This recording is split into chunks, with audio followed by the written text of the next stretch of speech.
Assalamu alaikum wa rahmatullahi wa barakatuh. A'udhu billahi minash shaitanir rajim. Bismillahir rahmanir rahim. Alhamdulillahi wahda.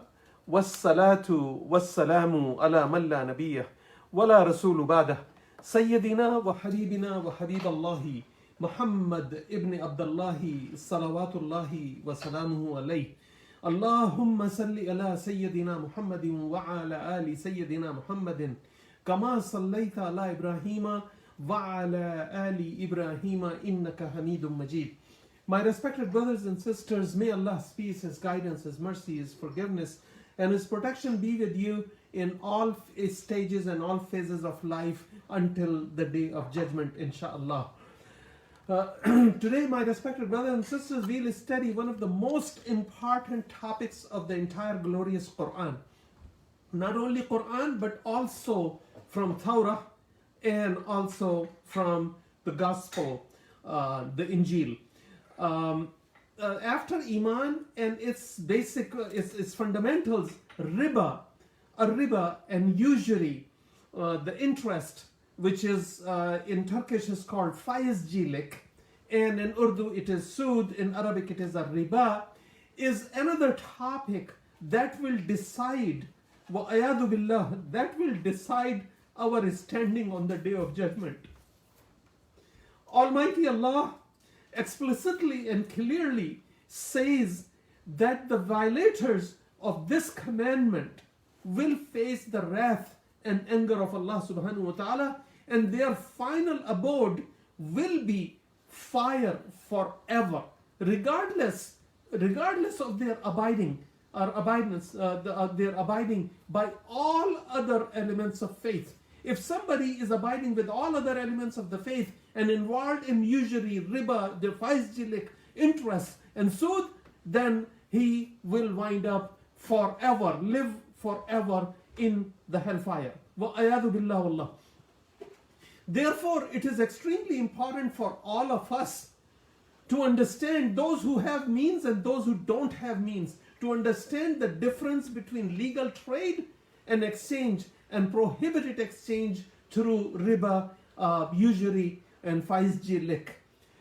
Today's ayat, inshallah, we will recite the ayah and do the recitation of the ayah and then the translation of the ayah, and mostly we will talk about that what is riba, what is our understanding of a riba, and what is riba, what is interest and faizcilik, and how to avoid it, inshallah. This will be a series of somewhere around 3 to 5, maybe 6 lectures on this topic, inshallah, and may Allah subhanahu wa ta'ala accept all your efforts for participating in these programs and sharing and taking the message out to others. Message of Quran, not message of any individual. First the message of Quran, and then only the message of Muhammad al-Mustafa sallallahu alayhi wa sallam.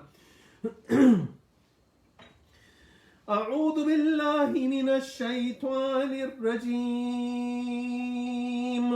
بسم الله الرحمن الرحيم. الذين يأكلون الربا لا يقومون إلا كما يقوم الذي يتخبطه الشيطان من المس. ذلك بأنهم قالوا إنما البيع مثل الربا وأحل الله البيع وحرم الربا وأحل الله البيع وحرم الربا وأحل الله البيع وحرم الربا فمن جاءه موعظة من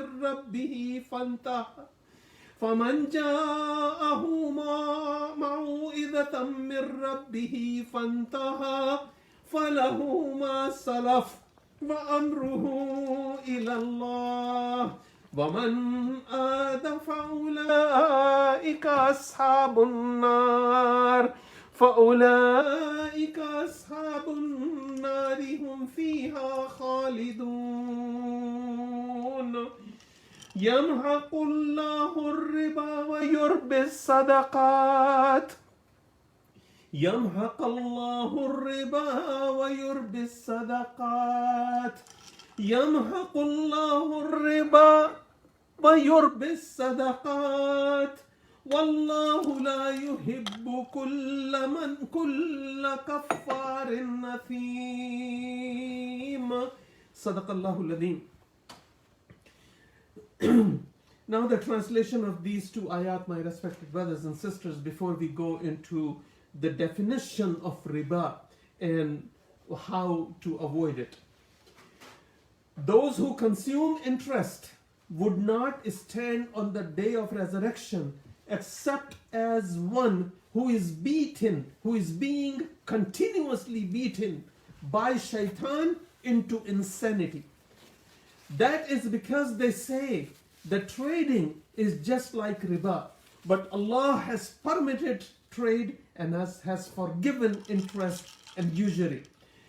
So whoever has received in this meaning is whoever understands an admonition from his Lord and stop consuming riba shall not be punished for what he has done in the past.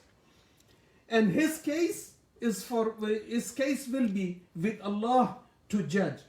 But whoever returns to dealing in interest or usury, those are the companions of the fire. They will abide eternally therein. They will abide eternally therein. Allah destroys interest and gives increase for charities. وَيُرْبِي الصَّدَقَاتِ. And Allah does not like all sinning disbelievers. Sadaqallahu al-Azim. My respected brothers and sisters, last 7 or 8 weeks we briefly discussed 7 or 8 weeks we briefly discussed the ethics of charity, Islamic social security system, and its blessing in a society. There are many ayat on this extremely important topic of usury, riba, and faiz-jilik. In the next 5 ayat of this chapter Al-Baqarah, we will study the dark side of the circulation of money through usury, which is, in Turkish terms, is faiz-jilik. In Arabic, it is called riba, ar-riba, and in Urdu, it is called sud.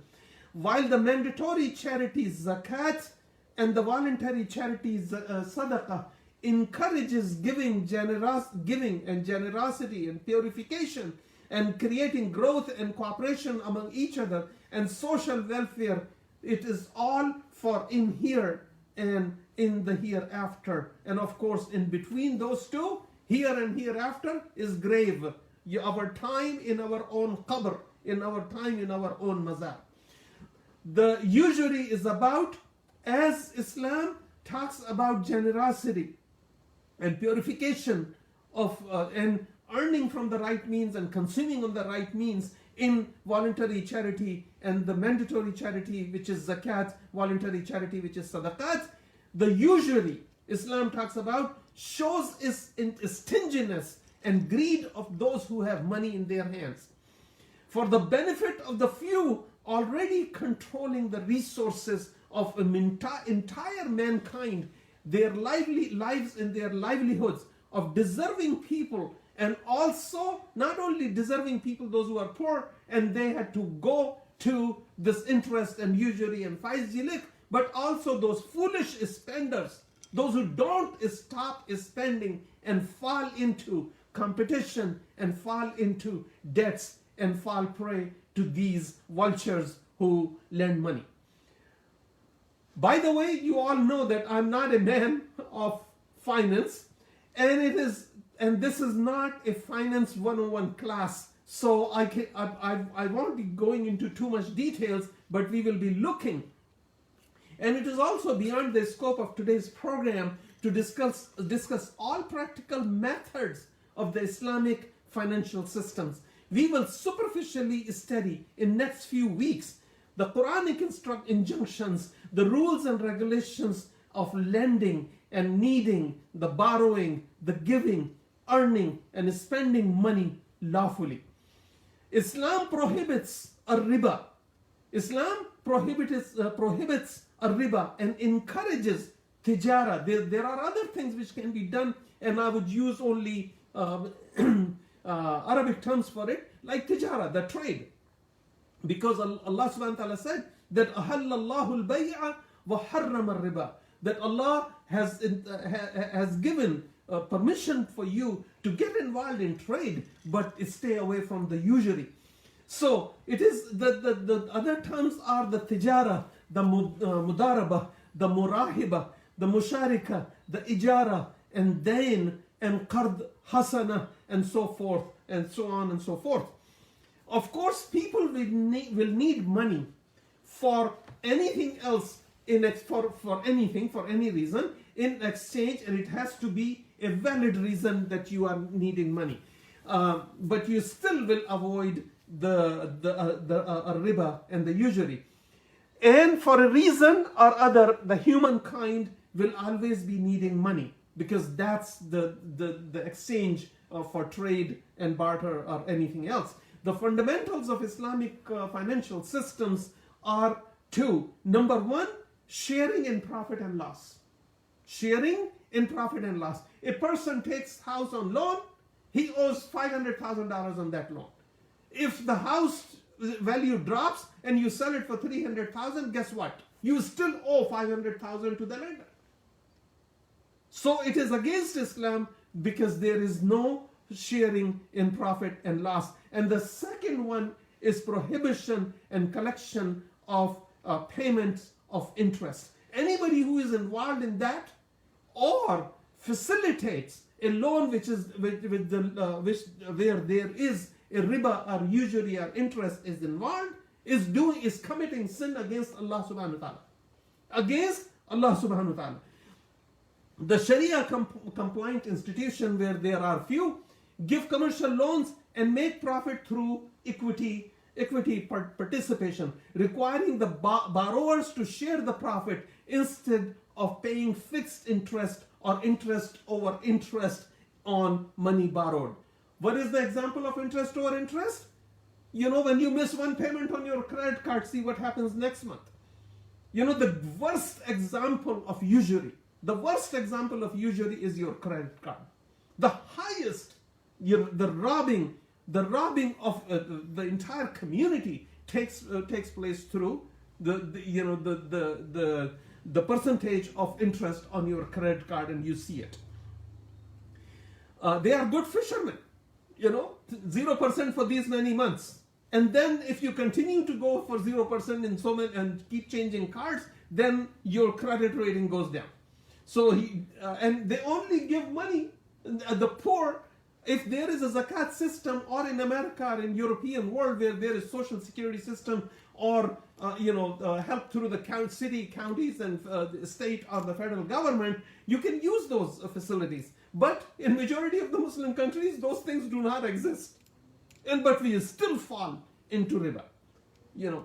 So it requires the borrowers to share the profit instead of paying fixed interest or interest over interest on money borrowed. Almighty Allah subhanahu wa ta'ala, my respected brothers and sisters, you know better than I do, that in His infinite wisdom calls the loan وَمَنْ يَقْرِضِ اللَّهَ قَرْضًا حَسَنًا فَيُضَاعِفُ لَهُ أَضْعَافًا كَثِيرًا. That Allah subhanahu wa ta'ala called it qard hasana, that a good loan, that who is out there who would give Allah a good loan? You giving money, how do you are giving loan to Allah? That you giving some money to a deserving, needy, a person of age, or somebody very poor, or a family, those have husband and wife and children, and it still cannot meet the ends, or a widow or orphan children, if you are helping them, and you creating an endowment, a waqf, if you have created an endowment, and that supports the system, that those people, those who are running those endowments in cause of Allah subhanahu wa ta'ala, and is staying away from riba, then those are the people, those who are doing the work of Allah subhanahu wa ta'ala. Unfortunately, in Muslim countries, you go and no matter where, if there is calls, there is something waqf or endowment is created, people already know that this works take care of these masajid. So we have just kept those things, kept those facilities to a very limited use and not doing the endowment or waqf to benefit the needy or the destitute of our societies. The glorious Quran discusses usury immediately after talking about infaq fi sabilillah, means the charity in cause of Allah subhanahu wa ta'ala, and highlights, Quran not only talks about it, but it highlights the sharp contrast between the two and their effects on people in the society. No other issue, my respected brothers and sisters, have been condemned so strongly in the glorious Quran after shirk. After shirk, tark as-salah, those 5 elements of basic elements, fundamental elements of faith. After that, Allah subhanahu wa ta'ala is talking about this faiz jilik, this interest, this riba, which will lead us, it will be one of the deciding factors leading us to the hellfire, and we will never be taken out of there. So no other issue has been so strongly condemned or discussed in Quran such as usury and faiz jilik, and no other issue other than those basic fundamentals have been shown as with so many warnings and so much doom, scenario of doom.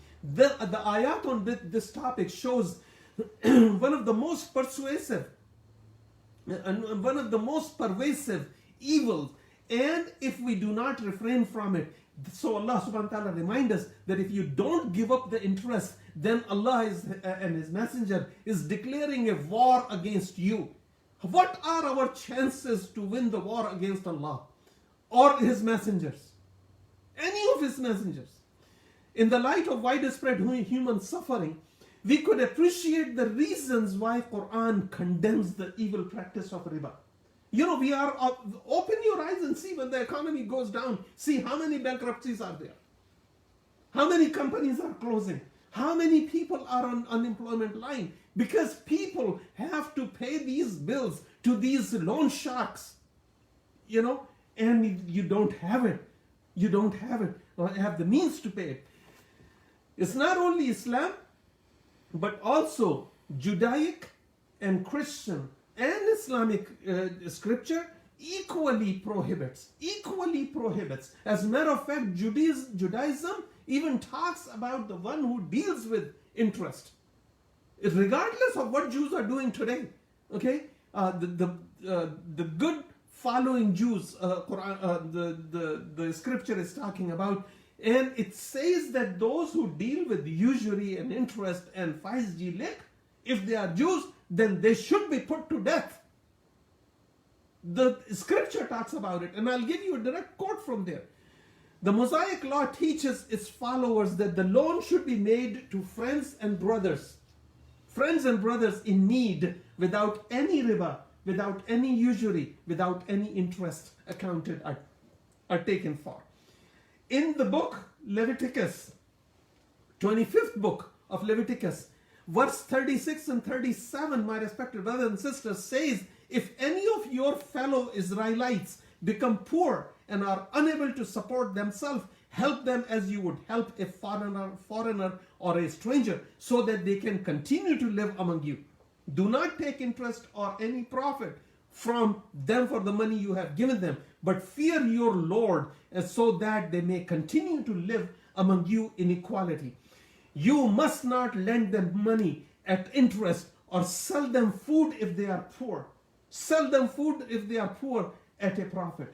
You give them food without profit if they are poor. This is in Leviticus 25th book, verse 35, 36 and 37. In Ezekiel, same again Torah, in Ezekiel, Old Testament, defines the true Jews and says as follows: he who does not lend an interest or take a profit, defining who are the real Jews, that he does not lend at interest or take a profit from them. He withholds his hands. I have to give you direct quote, so I have to read it. He withhold his hand from doing wrong and judge fairly between two parties. Do we see similarities in these books? These divine books and Quran. Why there are similarities? Because the source is one. Source is Allah subhanahu wa ta'ala, the Lord of Israelites and the Lord of Christians and the Lord of Muslims and everybody else who even deny him being the Lord. It continues and further and says, he follows my orders, describing good Jews. He follows my orders and faithfully follows my laws. That man is righteous. He will surely live in the paradise, declares the sovereign Lord of yours. Suppose he has a violent son who sheds bloods and does many other bad things. He eats at the shrines. He defiles his neighbor's wife. He oppresses the poor and needy. He commits robbery. Robbery means committing sins against the orders of Allah subhanahu wa ta'ala. That's all comes under robbery. He does not fulfill his promises. He goes to the idols. He does detestable things. He lends at interest and take a profit from the borrower. Will such a person enter the paradise? Then it answers, this is a question. And then it answers, he will not. Because he does all those detestable things. He is to be put to death and his blood will be on his own shoulder. He will be responsible for his own death. But suppose this son has a son. That man has a son who sees all the sins his father committed. And through he sees all of them. He does not do such things as his father. He does not eat at the shrine or look up to the idols. He does not defile his neighbor's wife. He does not oppress anyone or require a pledge for a loan. He does not take interest. He does not commit robbery, but gives the food to the hungry and provides clothes for those who need it. He withholds his hand from mistreating the poor and takes no interest, no usury or the profit from the money he has lended. He keeps my laws. Allah says that. He keeps my laws and follow my decrees. He will surely live in the paradise. Usury in Christianity, my respected brothers and sisters. Matthew book 6, verse 24. The New Testament teaches us that you cannot serve both God and the money at the same time. Lending money on interest and saying that you believe on God, these are two different things. You cannot make that claim. 1 Timothy book 6, verse 9 and 10 says, cautions that wanting to be rich leads to despair, and that the love of the money is the root of all evil. In the book Proverbs, 28 book, verse 8 in King James Version, cautions not to profit of the desperation of the poor people. The loan shark, it says, who extort. And as a matter of fact, in one of the stories in Bible, it shows that Jesus, the son of Mary, Allah's might, one of the mightiest messengers of Allah, has thrown people, have punished the people, those who were giving money on usury, practicing usury, and asked them to leave the church. Leave that building. Leave the place of worship. Get out of here. Don't come here. You do not belong here. And it says the loan shark who extort the impoverished will not relish their loot for a long time to come. He that by usury and unjust means gains his sustenance shall gather it for himself. That will be pity of the poor. The Catholic Christian religious order, Congregation of the Missionary Sons of Immaculate Heart of Mary, teaches that charging of interest is a sin against God. Charging of interest is a sin against God. In the U.S. Catholic order, this is an article which was published in 2016. The writer Kevin P. Considine, he's one of the pastors, and he says it might initially seem like a little as is at stake when it comes to interest. But this is an issue of human dignity. A person is made in God's own image and therefore may never be treated as a thing, as a commodity, which can be held Responsible interest can diminish. Interest diminishes the human person to a thing that is manipulated for money by the rich. In an article, the Catholic worker Dorothy Day wrote, "Can I talk about the people living on usury, knowing the way that their infertile money has bred more devilish nerve gases, drugs, napalms, missiles, and vanities, and the luxuries of life, when housing and employment for the poor are needed, and the money could have been invested there instead of making money on money and using people's misery and need to gain yourself some make yourself some financial gains. Charging interest is indeed a sin against God." I'm directly quoting it. Sin against God, taking advantage of a person in need and harming God's creatures. Don't tell me it is only Quran, which is 1400 years. You are talking something which is 1442 years old. Well, Bible is older than that. 500 some years older than Quran. Then you have the Torah, the Mosaic law. The law of Musa alayhi salam was 1900 years before Isa alayhi salam.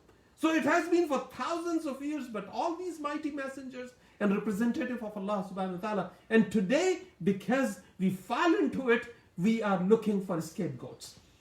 Pope Francis very recently called the usury-based economy as the economy that kills. As the economy that kills, while usury is charging over and above the money owed, it is usually paid from the hardship of the borrower. From the hardship of the borrower. And it regardless of the borrower has made any profit or he ran into greater losses on the money which he has borrowed. It doesn't matter, you still have to pay that.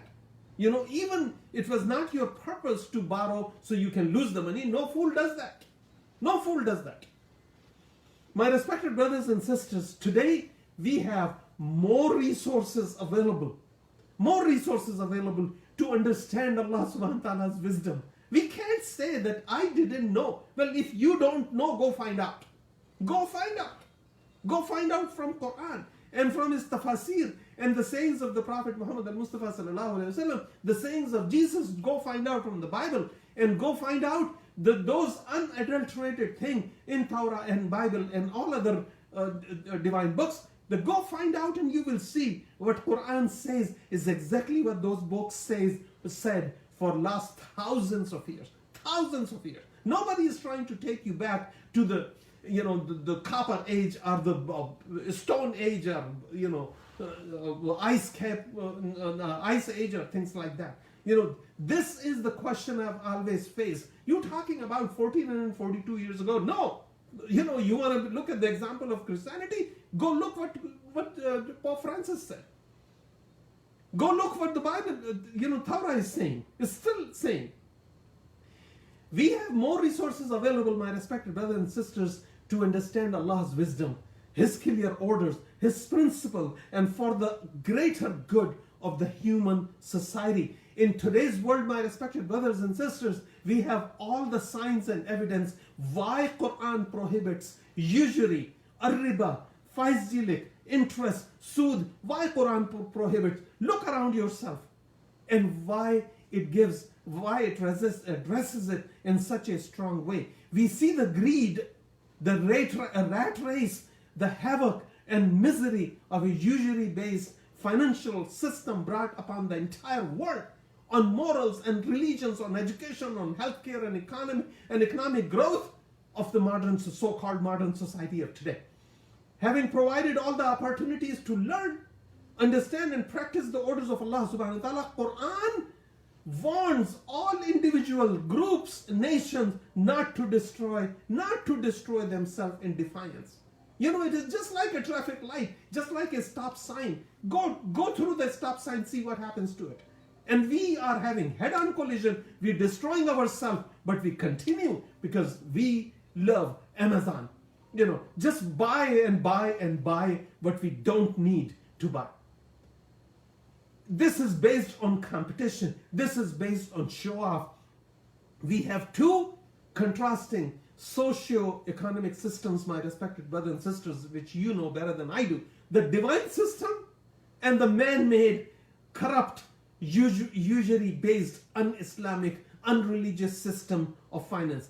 They are based on totally different value systems also, and the views of the world. The view of the world on the interest-based economic system is the view of those few thousand people in the whole world, those who control all these resources. Rest of them can go suck a watermelon.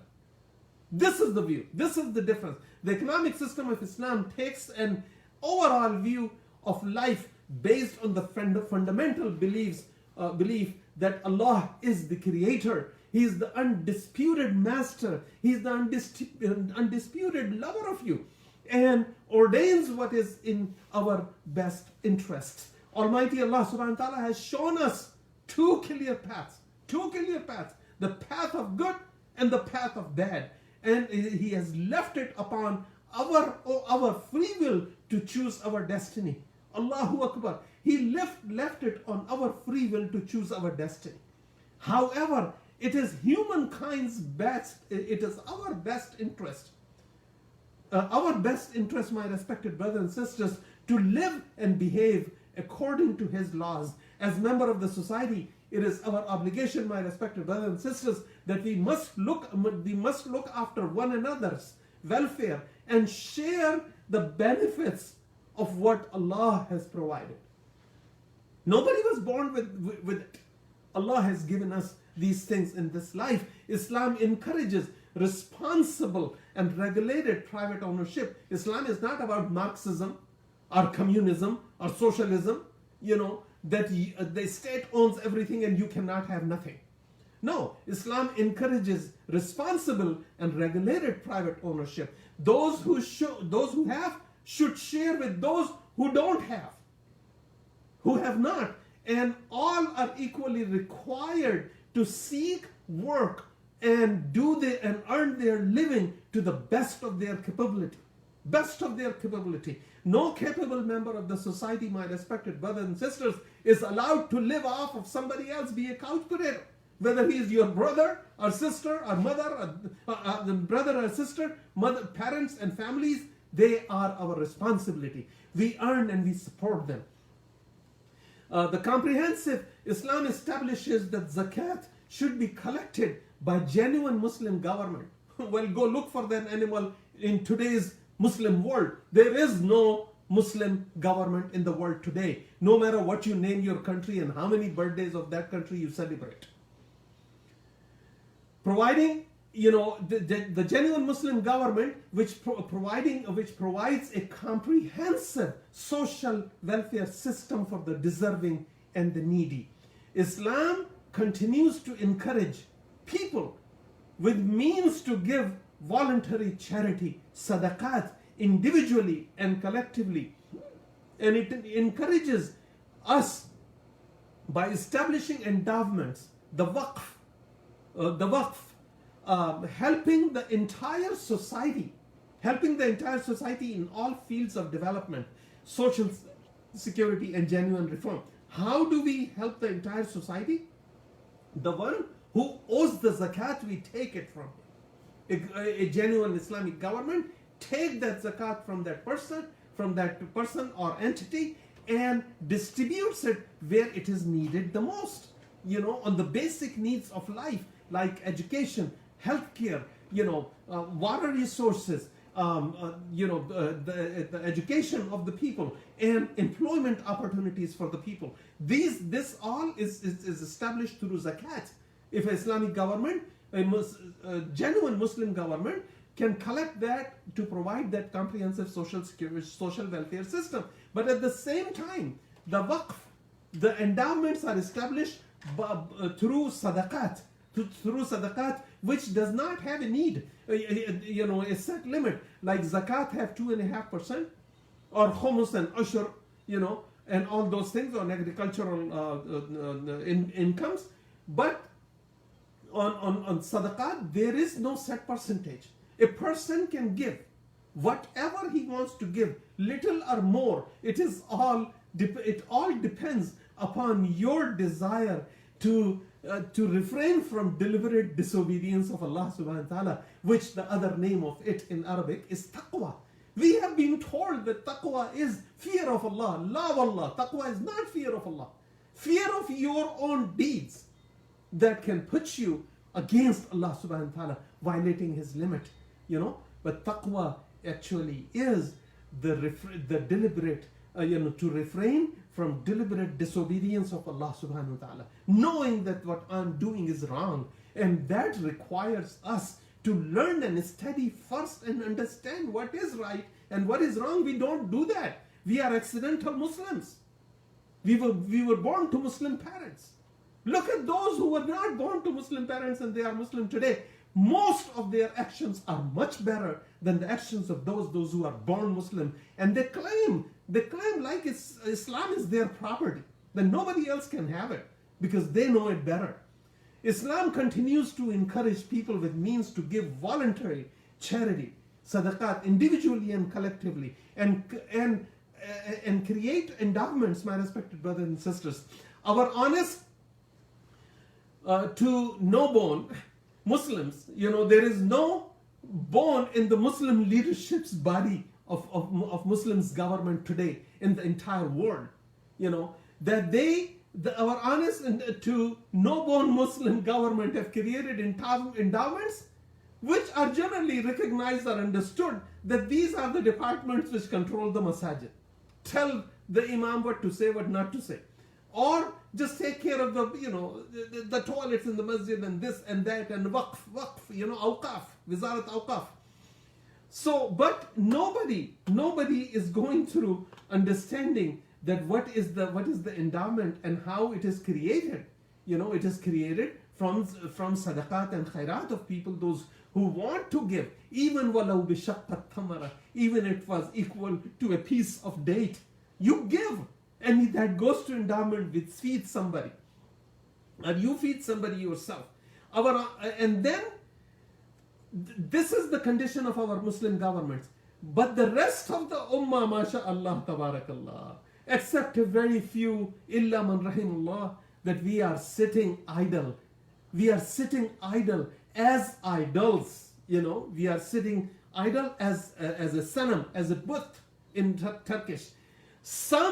We are like someone, Quran describes us, someone, bukmun, umyun, fahum la yafhamun, wala yaqilun, wala yadhurun, wala yubsirun, wala, and we still don't move. We are idle as idols. The Islamic system ensures use of zakat funds suitable, to find zakat funds to find suitable employment for jobless, housing, healthcare, education, and so forth for the needy and old and downtrodden and widows and orphans and homeless people. Homeless people. If you had the zakat system, why do you have homeless? If you have the sadaqat system, why do you have homeless? Don't you have people, those who can afford to take care of them? We have people, don't we have enough money? Doesn't we have enough money that we can support a student who wants to learn? But in our countries, people cannot go to school because they cannot afford to go to school. Allah subhanahu wa ta'ala will ask about a girl who wants to study, but the grandfather or grandmother or father says that no, in my family, the girls don't go to school. Girls don't go to school. These are the things which we need to change, my respected brothers and sisters. We have brought this, astaghfirullah, nauzubillah, we did not bring Islam to its knees. We brought the Muslims on their knees by following our culture and not knowing Quran. That's the reason. My respected brothers and sisters, furthermore, a considerable percentage of our socio-economic problems, and we need to discuss that, a considerable percentage of our socio-economic problems and flourishing, increasing riba, and the agencies You know, the agencies, the what you call them, financing company, this financing and refinancing and that financing and riba business is because of one and one reason. There are very few genuine reasons, but there are majority of the reasons is because of our desire of competition with those who have it. Somebody else have a house, I need a bigger house than that guy. You know, I need a bigger car than that person. He has one house, I want to have two houses. You know, they will ask each other, how much did you pay for this? And for the cars, for the houses, for the jewelry, for the show off, for the makeups and this and that. And this is nothing. Nothing. This is all that. That's what Allah subhanahu wa ta'ala called it. That this is exactly the same as shaitan has beaten them on their heads. Continuously beating. يَتَخَبَّتْهُ الشَّيْطَانُ مِنَ الْمَسِّ. That shaitan has been continuously beating them. Telling them to go compete. Go compete. Get a bigger car. Such as what we are doing. That such as the size or the type of our home. How many houses and cars do we have? And what neighbor has? What model so and so have? What model Brother Ahmad and his wife had? So we should have the same thing. What they have. Living out of moderation, my respected brothers and sisters. Living out of moderation. Having jewelry. Having too many clothes. Lavishly spending. Extravagance of showing off on somebody else's dime. All these things which we have collected, my respected brothers and sisters, please tell me that it was all without usury, without faizjilik, without riba. It is somebody else's dime. What are we proud of? What are we proud of? Huh? What are we proud of? And what a smart way. What a smart way to lose our dunya and our qabr and our akhirah. You know, call me whatever name somebody wants to call me for saying this. This is Quran, this is from Torah, this is from Gospel. I'm not bringing it, I'm not making it up. We buy houses, cars and jewelry on interest, on riba, on faizjilik, on sood, then proudly post their pictures on social media as such a great achievement or a milestone I have reached of my life. Really? Really we have reached a milestone? By being proud on somebody else's dime? We proudly carry the worst example of usury called credit cards, which our whole life depends on.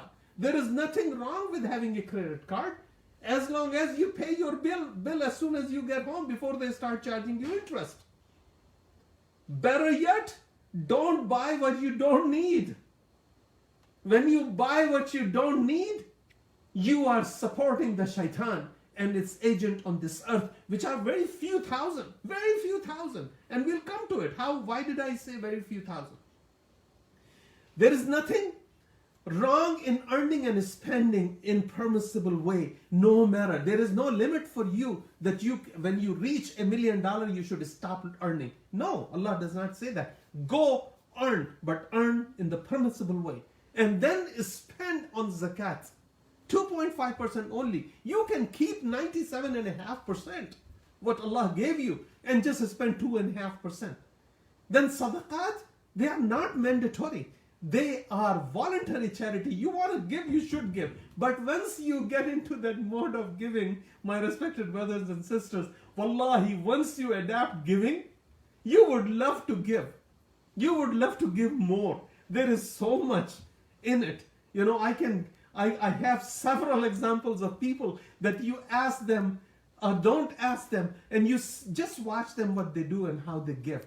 And you will be surprised that they kept the bad one for themselves and gave the good one to somebody else. These are the people, those who are trading their akhirah. They're buying their place in Jannah. They're buying their place in Jannah. They are enlightening their qubur, which will be very dark. They are enlightening their qubur when they are still alive and walking and talking on the back of the earth, not in the belly of the earth. There is nothing wrong in spending and earning in a permissible way. And a person should spend on himself and herself from what Allah has rewarded them. My dear brothers and sisters, Islam wants fair and healthy circulation of capital and growth. It encourages its followers to invest and seek growth through legitimate means, without exploiting and encroaching on the rights of the others around us. In chapter Hashr, which is 59 chapter ayah number 7, Allah subhanahu wa ta'ala said, the money should not be left to circulate only among the rich of you. Only among the rich of you. كَيْ لَا يَكُونُ دَوْلَةً بَيْنَ الْأَغْنِيَاءِ مِنْكُمْ. Of course, that cannot be achieved without honesty of action and good intentions and the integrity of the ends and means, my respected brothers and sisters. The usury, the riba, the 5G lick collides head on directly with the very basic teaching of Judaism, Christianity, and Islam. All three divine religions say exactly the same thing. Judaism even say more. Say they kill them, those who are trading in that. Islam says that they will go to, they will never enter paradise, and they will go to the hellfire, and they will remain therein forever, will never be taken out. Those who buy and sell on loan. Somebody has loan now, try to minimize it, my respected brothers and sisters, as soon as possible.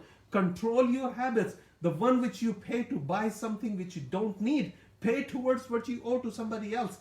Get out of it. As soon as possible, get out of it. As soon as possible, get out of it. The arguments are made that the humankind is free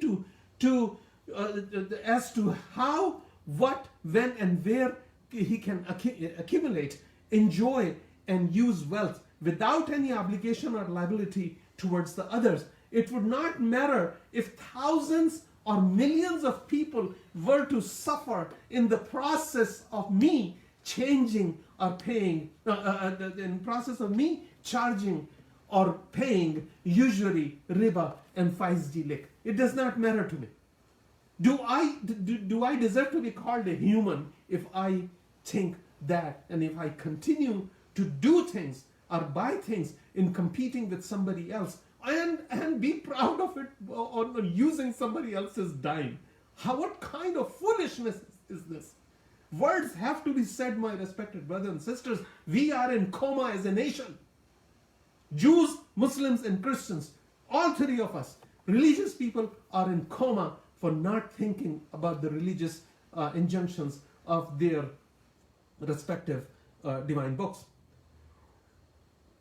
The 5, my respected brothers and sisters, undermines the moral fabric of the society. And creates a devastating imbalance in distribution of wealth and economic development. If there is no loan, there is no interest, there is no loan. If there is no loan, there is no development. Look how you are being tied with not only your brain. We have put a blindfold on ourselves.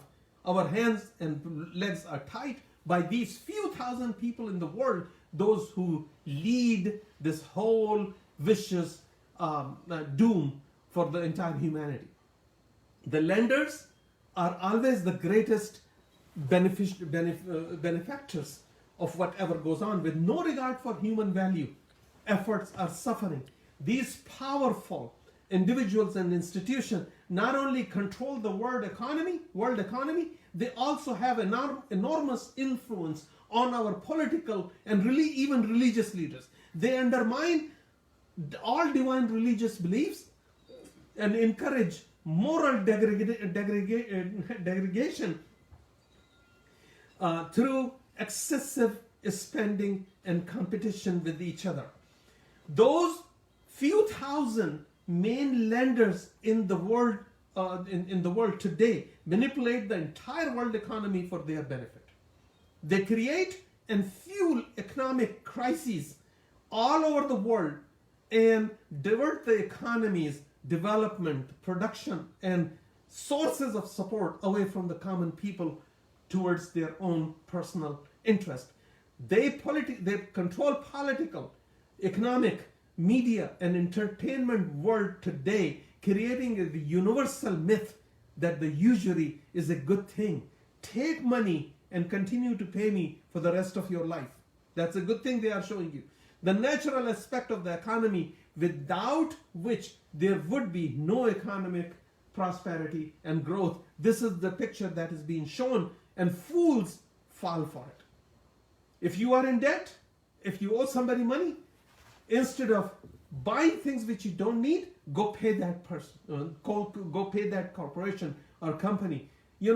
Tighten your belt a little bit harder to pay that off and see the prosperity knocking at your door. It is knocking at your door. We are deaf, dumb and blind. Summun bukmun umyun fahum la yaqilun.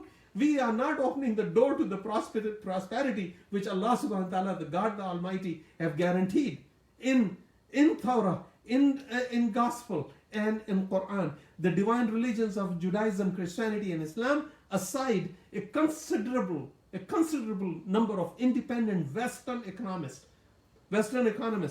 have recognized the fact that a usury system is a threat from the purely economic, not religious, purely economic point of view. One leading critic of the system, it takes time to prepare these notes, my respected brothers and sisters, so I cannot memorize them all. I have to read it off.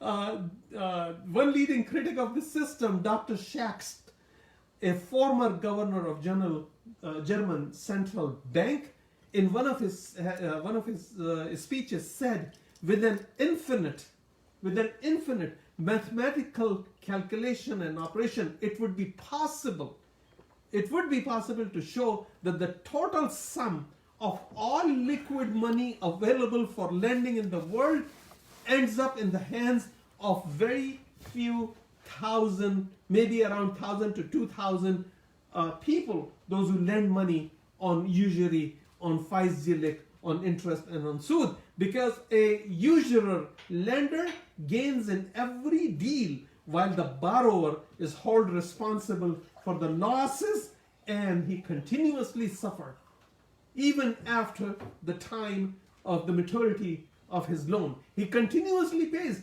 Look at the amortization schedules of your loans on your home or on your car. And we are proud of it. We take somebody else's money, we buy a car on somebody else's money, then you take it to the car wash and get it all waxed and polished. Looks good. It's not yours. How stupid is that? It's not yours. Buy what you can afford and buy what you need. Logically, therefore, you borrow money on usury. This is the German central bank's governor saying that logically, therefore, you borrow money on usury to make money and be happy. But that money always ends up with somebody else, in somebody else's hand, who always gains and never loses. Who always gains. There is mortgage insurance. There are insurance companies sitting there, insuring your mortgage. If you can't pay, they will pay it, but you have to start paying them now, every month. Double-edged sword. But because our brains are not sharp, we don't think. The German governor of the German National Central Bank says it is a vicious circle of boom and bust that creates the regular international economic crisis, which crushes the poor.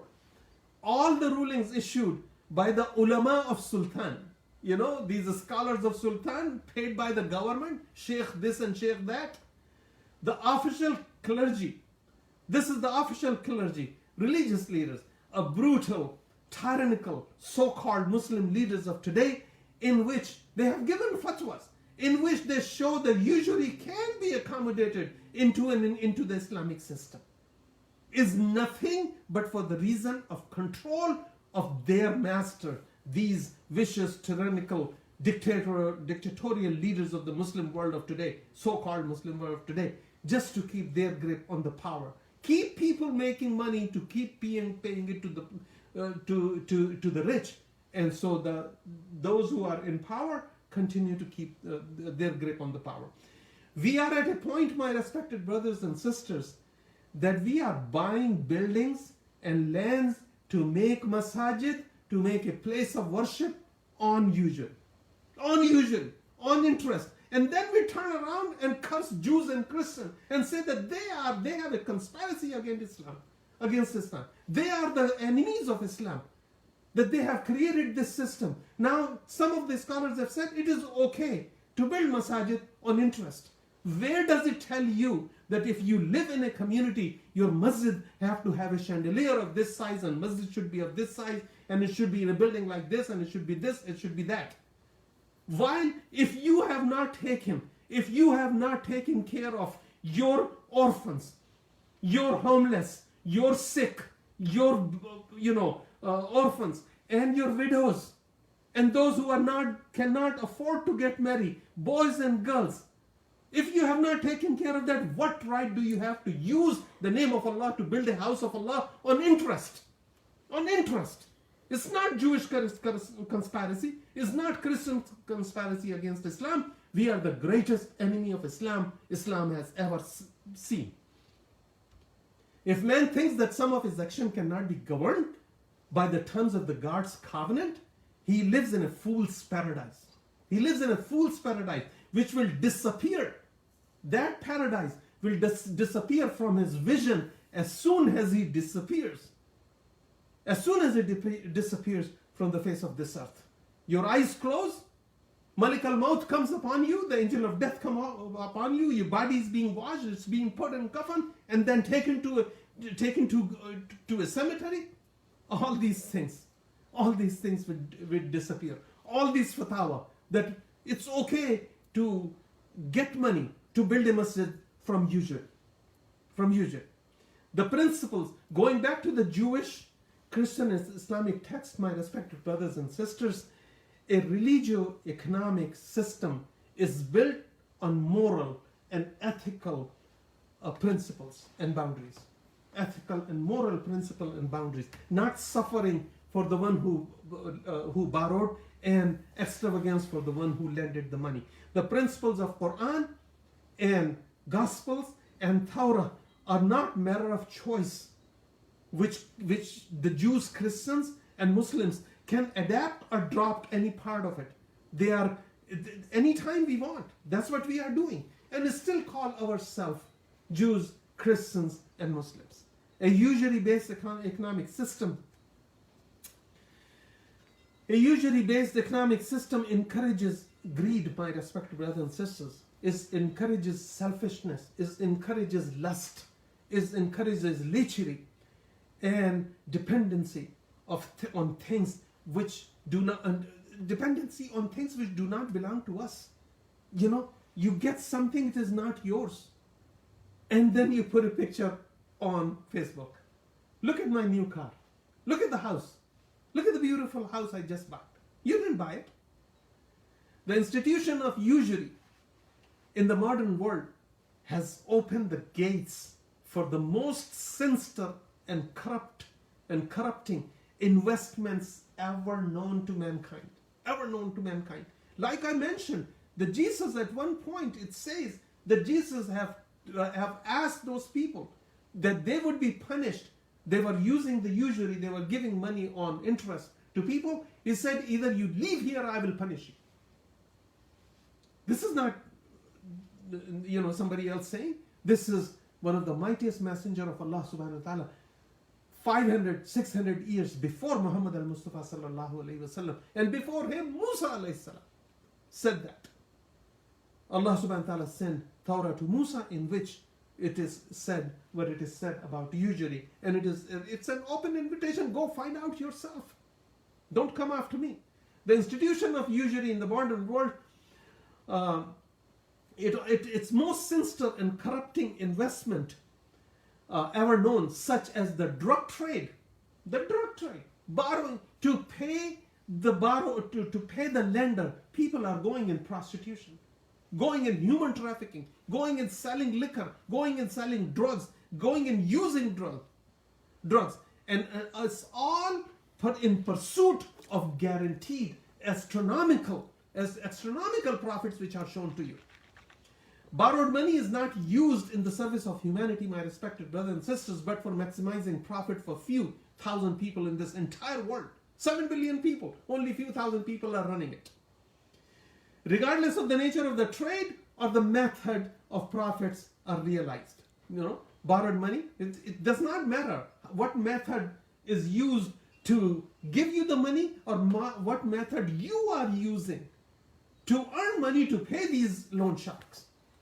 Its economic system completely discredits the need for usury. Islam's economic system need of usury, and organizes the social life for the community in such a way to eliminate usury, through establishing from zakat to establishing a system to provide basic necessities for needy people, and then through endowments, waqf, providing people opportunity, through voluntary contribution from people, and they are exchanging the benefits of the next life with benefits of this life. Whatever Allah gave them, they gave in cause of Allah subhanahu wa ta'ala, qard hasana, and Allah will increase it many times. And how to find out? Well, read the book. And if you really want to see it practically, that you got benefit from it, die first and get buried and see how many sins get forgiven for doing that. Islam maintains the balance between needs and wants and encourages progress of economic, social, and human development of the entire society, not selected few. The discrimination which we practice today, the lending, the discrimination in lending against the blacks, against the Mexicans, against the Spanish, against the others, against the poor white people. Poor people, whether they are polka dot, or they are white, or they are Mexican, Hispanic, or they are Muslims, or they have hijab, or they don't have hijab, or they are black or non-black. Poor has nothing. Almighty Allah is the most beneficent and the most merciful. He would have not prohibited, my respected brothers and sisters, He would have never prohibited anything, if it was beneficial for us. Can we agree to that? That Allah subhanahu wa ta'ala would have never prohibited anything for us if it was beneficial. We must understand that no corrupt practice could ever be essential. No corrupt practice can ever be essential for the organization or the progress of human life. You can't progress through corruption. A true believer in God as the creator, preserver, and controller of life cannot conceive of God would forbid anything that was beneficial for me, that is prescribed, or has prescribed something that was vile or senseless. To revive riba-free society, my respected brothers and sisters, we are coming to the end of today's session, and we will inshallah continue next week. It will be another 2 minutes.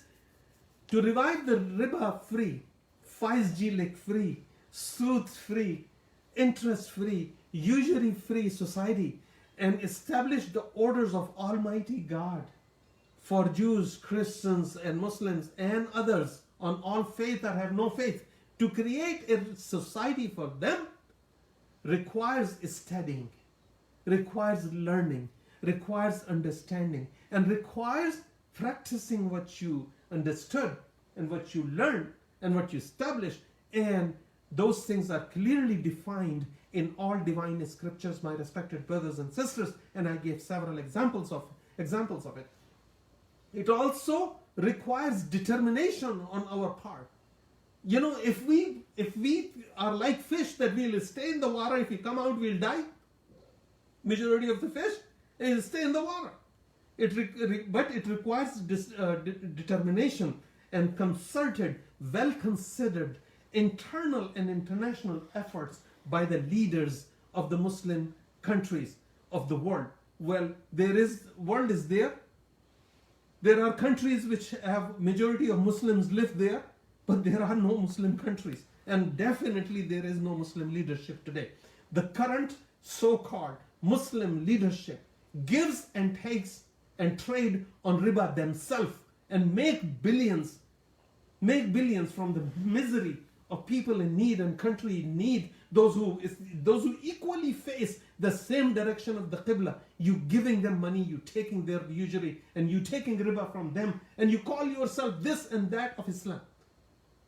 It is all fake. It's all fake. The current Muslim leadership, my respected brothers and sisters, at all level is not capable, realize it, wallah, they are not capable to change their habits of greed, brutal human rights violation, the treatment of women, the treatment of weak and downtrodden, the treatment towards those who are divorced, those who are orphans, and those who are widows, their treatment, the old and the homeless and all that. This leadership of today in the Muslim societies and Muslim countries and majority of Muslim organizations, those who are building masajid on riba, is not capable to change their habits. They cannot. Allah has stopped them from change. They want to start the change. They want the change, and they want to start the change of the condition of their followers. They have to change themselves, stop the riba, and their human right violation and the voicelessness of dumb people like us who just sit there and watch these people doing something, but we still continue to follow their rule. أقول قولي هذا واستغفروه إنه هو الغفور الرحيم. We will inshallah make dua, and please remember each other in your dua, and may Allah subhanahu wa ta'ala accept your efforts for joining programs like this and other where we get to learn, we get to study. In my program, Allah knows there is no teacher. We are all students. We are all equal in knowledge. We all need to benefit from each other. We all need to invite others to such programs. And we need to, this is a free program, my respected brothers and sisters.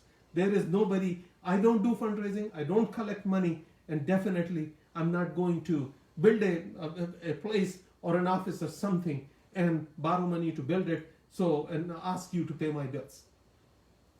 Astaghfirullah. أقول قولي هذا واستغفره إنه هو الغفور الرحيم. ربنا آتنا في الدنيا حسنة وفي الآخرة حسنة وقنا عذاب النار وقنا عذاب القبر وقنا عذاب الحشر وقنا عذاب جهنم وأدخلنا الجنة مع الأبرار برحمتك يا عزيز يا غفار يا رب العالمين. اللهم إنا نسألك إيمانا كاملا ويقينا صادقا ورزقا واسعا وقلبا خاشعا ولسانا ذاكرا وحلالا طيبا وتوبة نصوحا وتوبة قبل الموت وراحة عند الموت والمغفرة عند الحساب والفوز بالجنة والنجاة من النار برحمتك يا عزيز يا غفار يا رب العالمين. ربنا ظلمنا أنفسنا وإن لم تغفر لنا وترحمنا لنكونن من الخاسرين وتب علينا يا مولانا إنك أنت التواب الرحيم. اللهم إنك عفو كريم تحب العفو فاعف عنا يا كريم. اللهم إنك عفو كريم تحب العفو فاعف عنا يا كريم. اللهم إنك عفو كريم تحب العفو فاعف عنا يا كريم. وصلى الله تعالى على خير خلقه محمد وعلى آله وأصحابه أجمعين برحمتك يا مولانا يا أرحم الراحمين. سبحان ربك رب العزة عما يصفون وسلام على المرسلين والحمد لله رب العالمين. والفاتحة.